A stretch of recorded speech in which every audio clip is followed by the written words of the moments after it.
कांग्रेस की राज्यसभा सांसद जो छत्तीसगढ़ से संसद में छत्तीसगढ़ की आवाज़ भी बन रही हैं, रंजीता रंजन जी हैं। रंजीता जी, क्या माहौल लग रहा है आपको? देखिए, माहौल इंडिया गठबंधन के साथ है पूरे देश का। और जो पहला चरण हुआ है उसके बाद जो इस तरह से प्रधानमंत्री के बयान आ रहे हैं, अमित शाह जी के बयान आ रहे हैं, उनके अध्यक्ष के बयान आ रहे हैं, साफ दिख रहा है बौखलाई हुई है और घबराई हुई है। क्योंकि लोग को अब बेरोजगारी और महंगाई बहुत ज़्यादा खलने लगी है। मुझे लगता है 2024 का जो चुनाव है, जो 4 जून में रिजल्ट आएगा, निश्चित तौर से भाजपा को 150 में समेटने का काम करेगा। छत्तीसगढ़ में से आप राज्यसभा में हैं, छत्तीसगढ़ की क्या स्थिति लग रही है? क्योंकि अगर पिछला चुनाव की बात करें तो उस समय पे 2 सीटें कांग्रेस जीती थी और कांग्रेस बहुत अच्छा प्रदर्शन अभी तक नहीं कर पाई है राज्य बनने के बाद। बिल्कुल मानूंगी, और अनफॉर्चुनेट है इस बार भी हमारी स्टेट की सरकार बनते बनते रह गई। लेकिन पिछली बार हमारे 2 सांसद हैं और इस बार मुझे पूरी उम्मीद है कि हम बहुत अच्छी फाइट दे रहे हैं। और लोग इस बार जो भारतीय जुमला पार्टी बनाम इंडिया गठबंधन देख रहे हैं, तो मुझे पूर्ण उम्मीद है कि, और हम बहुत अच्छी फाइट दे रहे हैं।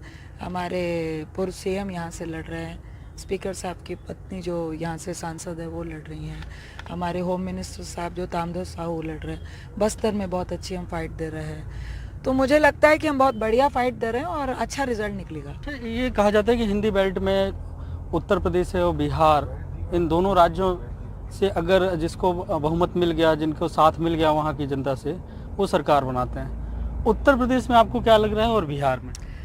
देखिए, नो डाउट उधर 40 है, उधर 80 है, तो 120 यही हो जाती है। और उन्होंने काफ़ी, भाजपा ने वहाँ पे बुलडोजर चलाए हैं, जिसका इस बार जो नाराज़गी है वो आपको देखने को मिलेगी। और वहाँ पर भी जो इंडिया गठबंधन है और सपा काफ़ी मजबूत स्थिति में है।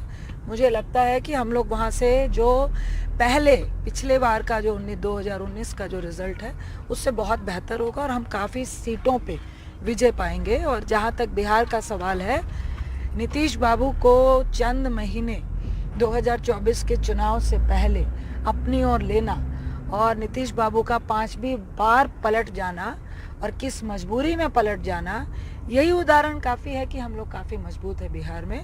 कांग्रेस के बड़े बड़े नेता बीजेपी में शामिल हो रहे हैं, तो इससे कहीं ये नहीं लगता कि इससे कांग्रेस को डेंट होगा? देखिए, आज की तारीख में सिद्धांत की लड़ाई आ चुकी है, आइडियोलॉजी की लड़ाई आ चुकी है। और कांग्रेस के जितने इंडिया गठबंधन के जो साथी है, हम लोग सत्ता पाने के लिए या सिर्फ जीतने के लिए नहीं लड़ रहे हैं। और अब लोग भी समझने लगे हैं, हम देश के लिए, सेकुलरिज्म को जिंदा रखने के लिए, महंगाई से निजात पाने के लिए, युवाओं को रोजगार दिलाने के लिए, महिलाओं को सशक्त करने के लिए, पूरे देश को सिर्फ 5 किलो अनाज में आप तौलने की जो कोशिश कर रहे हैं और इसको कह रहे हैं कि हमने उनको गरीबी रेखा से बाहर निकाल दिया है, तो इस बार उनको जवाब मिलेगा। इंडिया गठबंधन जो है विकास, रोजगार, इन तमाम बातों को जनता के बीच में लेके जा रहा है, लेकिन पिछले अगर देखें तो इसको जनता ने स्वीकार नहीं किया। बिल्कुल मानते हैं, 2014 में मोदी साहब विकास के नाम पर ही आए थे, गुजरात मॉडल लेकर आए थे और मैक्सिमम स्टेट के वोटर्स ने आपका गुजरात मॉडल देखा नहीं था एक्चुअली में क्या है। और 19 में उन्होंने एक बात और कही कि भाई हमें 5 साल ही हुए हैं, और कांग्रेस ने इतना ख़राब किया था कि 5 साल हमें और मिले।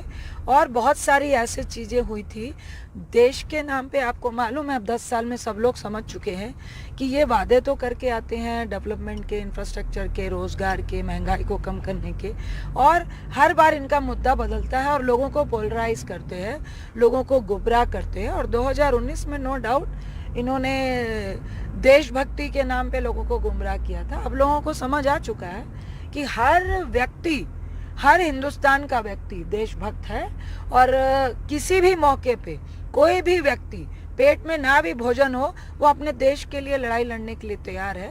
लेकिन इसका मतलब ये नहीं है कि प्रधानमंत्री और भारतीय जुमला पार्टी उनको उनका हक देने पे हमेशा से ठगने का काम करे। धर्म, राष्ट्र और देशभक्ति एक तरफ होती है, लेकिन देश में रहने वाले लोगों के लिए काम करना भी सबसे बड़ी देशभक्ति है। जिससे लोगों को ठगा हुआ महसूस हो रहा है, और मुझे लगता है 10 साल काफ़ी है।